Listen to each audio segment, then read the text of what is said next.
What's up, Ken? Not a whole lot, except everything is great. Guys, everyone at Eastlink loves the show. Even Ken's getting some praise from the fat cats up at Eastlink. And the other day at my son's school, some kids were like, "Hey Jeff, who's that?" And he was like, "My dad." Wow. Yeah, usually he wouldn't say anything, and I'd quietly trail him all the way home in my Subaru, make sure that no predators grabbed him. But not anymore. Now we're buds, and I got my confidence. So, going in for a touchdown.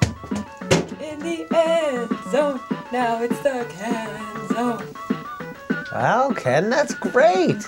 Yeah. I'm so happy for you. How would you like to do the Who Cares report this week? I would love to do the Who. Great. I hate that segment. Yo, what's going on, Flag Nation? It's week 14 in the NFL and stuff's heating up. Me and Hugh got the truth for you because we're the truth fairies. And right now I'm going to tell you the truth behind the San Francisco 49ers. That's right. Who are they going to pick this week? Are they going to go with Alex Smith, the trusted quarterback that took them to the playoffs? Or are they going to go with Kyle Kaepernick, the cool-looking, hot-handed quarterback? He's still a rookie, but, he's been doing so well. Also, too, what's going to happen with the Green Bay Packers? They shaved those mustaches. Now they're powered by hate. It was amazing this weekend. They really took the Minnesota Vikings down a notch. And looks like they're going to make a good playoff run. Go Pack. That's right. Flag Nation, as you know, last week I tried to erase the memory of ever liking the Jets from my brain. But you know what? All it takes is one garbage win for me to get right back on that Jets bandwagon. I think that they're really going to do it. In fact, let me show you just how they're going to. The New York Jets are not statistically eliminated from the playoffs yet. They have the easiest remaining schedule in the NFL. They just have to beat the Chargers, the Jaguars, the Titans, and the Bills. Not so bad for you, Mark Sanchez or Greg McElroy, but they need a little help from their friends to get into the playoffs. First of all, the Bengals have to beat the Cowboys, beat the Eagles, lose to the Steelers, lose to the Ravens. Second of all, the Steelers have to beat the Bengals, beat the Browns, beat the Chargers, and beat the Cowboys. Finally, the Colts have to lose twice to the Houston Texans and beat the Kansas City Chiefs. This puts all the pieces in play for the Jets to make it to the playoffs, unless the nightmare scenario occurs. Paul showed them the nightmare scenario. In the nightmare scenario, the Colts win against the Titans. Hugh cries himself to sleep every night from now until March. I don't want this to happen, which is why I prepared packages of anthrax, which I'm currently sending to all the members of the training staff in the Indianapolis Colts locker room. There are some other stipulations that also have to occur to make sure that my playoff situation occurs. If the Bengals beat the Steelers in Week 16, then the Browns have to beat the Steelers in Week 17.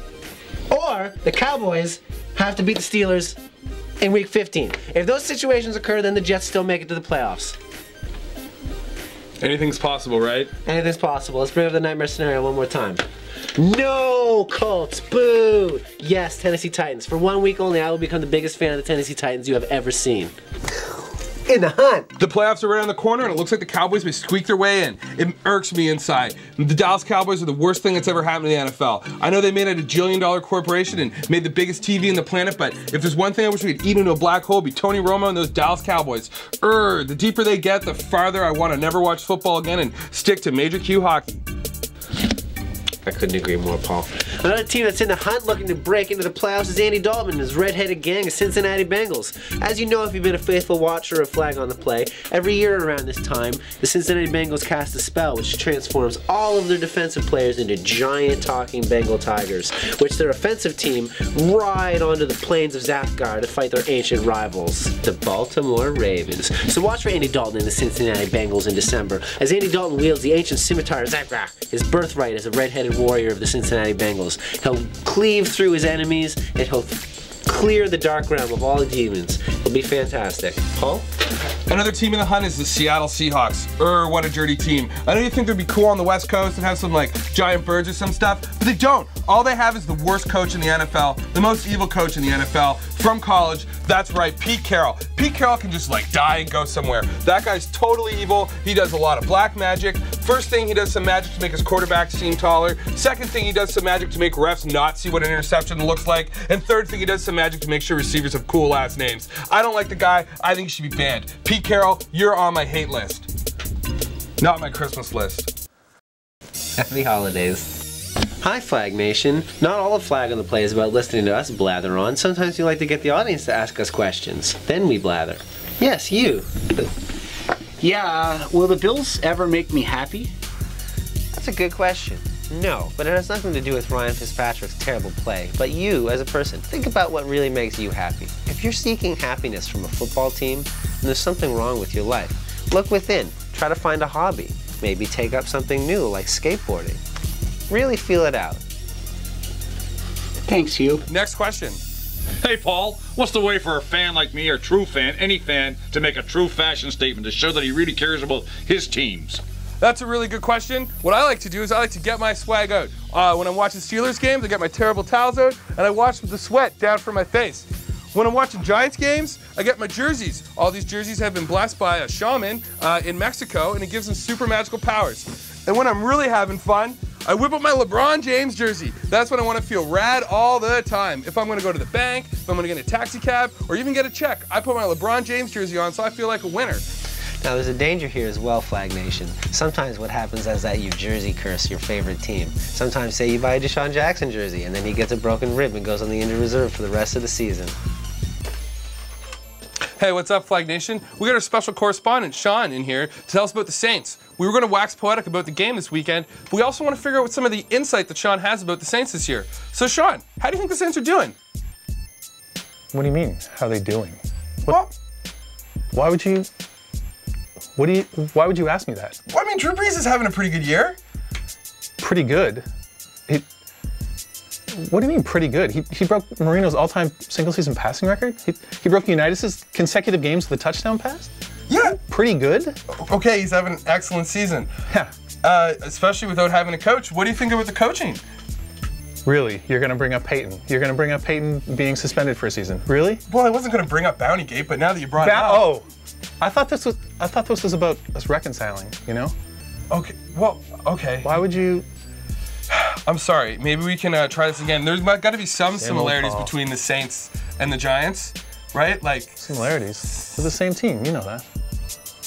I told you this last year. Remember? Oh yeah. When the Saints get knocked out, the Giants just started pilfering all their teams. The guy wearing 80? That's not Victor Cruz. It's Jimmy Graham. Whoa. You're right. Did you know that? And the Superstorms. They're both from Harp. Yeah. Whoa. Saints, Giants, Aints, Iants, AI, Artificial Intelligence, IA, Ian Anderson. Big Easy, Jet Big Hotel. Apple? Exactly. Oh there my you gosh, go. it's the same place. Yeah. Whoa. Holy. I can't. My brain is melting. This is the truth. New York, New Orleans. New Orleans, New York. Saints and Giants, more closer than you ever thought. Yo, Flag Nation, we're back to the crazy book again. That's right, we have no clue where this book came from. We don't really know what it's about. We don't really know what it means, but like most books, we're just gonna try to crack it and get the truth to you. So this weekend, I was digging deep in the book, and I found this really cool dance. And I was wondering if you could maybe interpret it. I could, Paul. As a matter of fact, I have a degree from University of Phoenix, Portland, Maine at campus in interpretive dance. So I am particularly suited to tell you what the intricacies of this dance mean, like socio-politically. It's great to know when someone can use their degree. Yeah.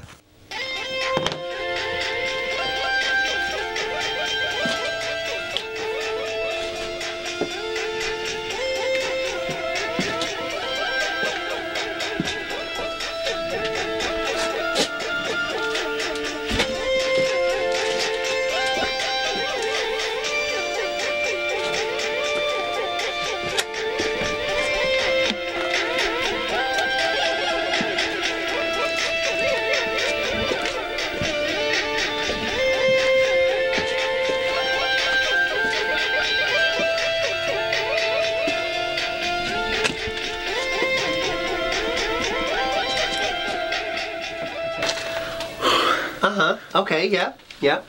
I like that. There was a lot of heart in it. I mean, technically you weren't as great as I would have liked to see, but your emotions really shone through the dance, so I feel like that. Now, I think from the arching movements that what your dance was about was the upcoming Houston Texans New England Patriots game, which has the potential to decide the #1 seed in the AFC.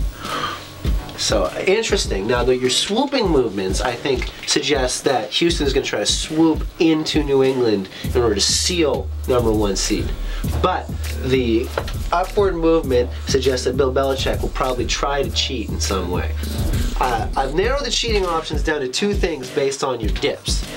A dip can sometimes signify that Bill Belichick is actually going to try to hurt a member of the other team like before the day of the game. So watch in the near future for one of the Houston Texans to like get a DUI or some other like contrived thing. On the other hand, dipping sometimes suggests like spying like visually. So look for Belichick maybe to have prior knowledge of their plays. Maybe there's a player who played on Houston last year, on the Patriots this year. Anything like that. Some sort of trickery though, for sure. Now on the Patriots side, offensively, I feel like your movements, like the up and down head ducks, really suggest that Tom Brady's going to have a really stellar passing game. Maybe Hernandez comes into it. I'm not quite sure. On the Texans side, I really think Arian Foster's going to have a heavy game just because of the way that you were sort of thrusting forward, suggesting breaking through the defensive line. Overall, I'd say Houston 17, Patriots 42. Yo, what's up, Flag Nation? We're here making dreams happen. That's right, this is our main man, Ken from Eastlink, and we're gonna make one of his dreams come true. He wanted to be part of the show, and we're giving it to him. That's right, it's a Who Cares report, and we're in the Ken Zone with Paul and Ken. Here we go. Falcons, Panthers. Who cares? Eagles, Bucks. Who even cares? Broncos and the Raiders. Who gives a darn? Ken, it's really good to see your self-esteem get up there. Ken? What do you think about the Jets and the Jaguars? I don't care about them at all. Right on, Ken. I don't care about anything. The Ken Zone's full of PMA. I want a cloud. I'm going back into the Ken Zone. Ken, what do you think about the... Ken, what do you think about... Who cares? Like your PVR turning off, another episode of the Flag on the Play is close to the end. This week we saw a quarterback that may never don the field again. That's right, Charlie Batch came out, threw some touchdown passes, had a block, put his dog down, and cried with some of his fellow Steelers. It was pretty amazing. It looked like that team may make it deep in the playoffs. They may do something. Ben Roethlisberger may be back, but who cares? Charlie Batch, you did one for your team. In the words of one of our great poets, Aaliyah, age ain't nothing but a number. And Charlie Batch showed that. Way to go, Batch. Your team may make it to the playoffs. You may never play again. That's why we're going to salute you with the tall can.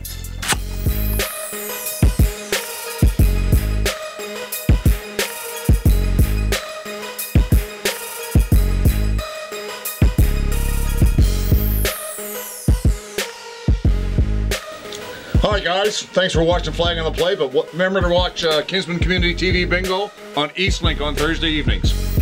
All right, thanks everyone. That's another episode of Flag on the Play. I'd like to thank all our special guests. I'd like to thank our beautiful audience for coming out tonight. Hey guys. Party on, everybody.